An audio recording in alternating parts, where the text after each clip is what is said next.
Баршаңызға қайырлы күн достар. Бүгін сіздерге панкейкидің осындай жұмсақ рецептімен бөлісетін боламын. Қараңыздаршы, қандай үлпілдеп жұмсақ болып тұр.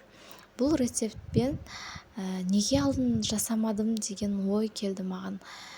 Өте дәмді әрі тез дайындалады. Видеоның соңына дейін қараңыздар.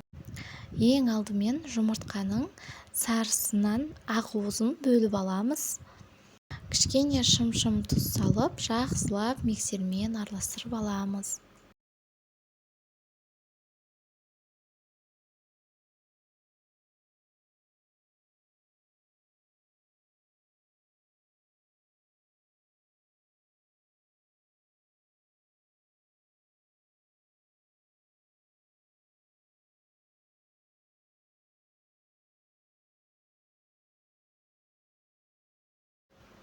Міне ақуызымыз дәл осындай крем күйінде болған кезде тоқтатамыз.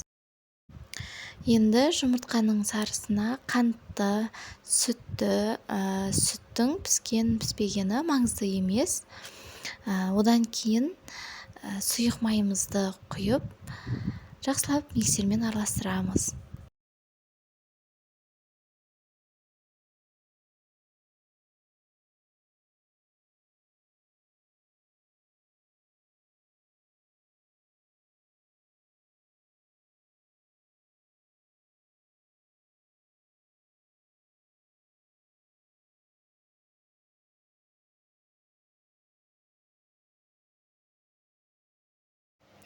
Ал енді ұнымыз бен разрыхтителімізді салып, тағы да жақсылап миксермен араластырып жібереміз.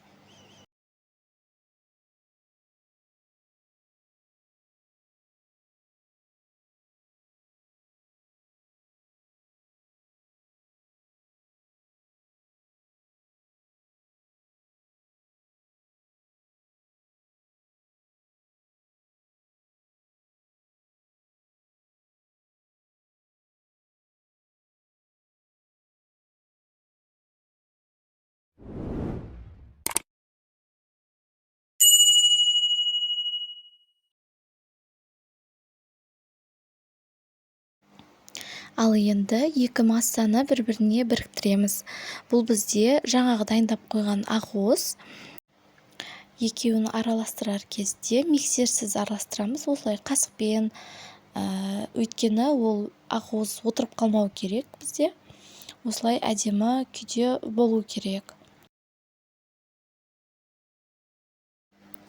Ал енді баяу отта тұрған құрғақ табамызға осылай панкейкиді салатын боламыз.